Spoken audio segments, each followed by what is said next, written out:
الله خبير بما تعملون.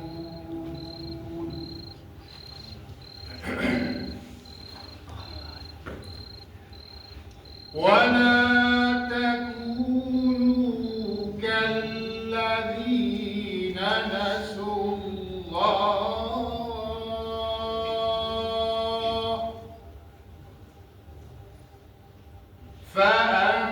فأنساهم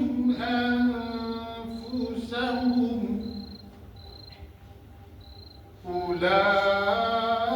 أولئك هم الفاسقون.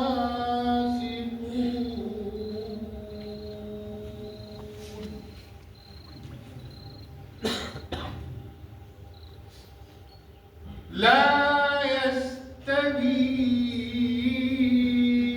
أصحاب النار وأصحاب الجنة.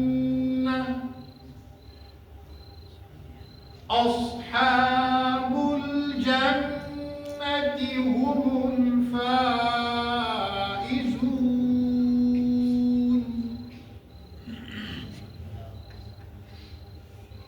لو أنزلنا هذا القرآن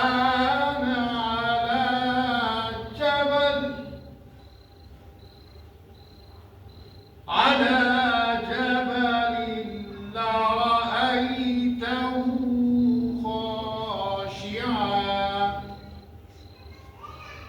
خاشعا متصدعا من خشية الله.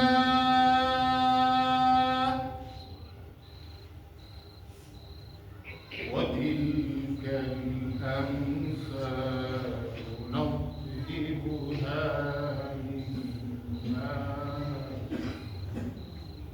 لعلهم يتفكرون.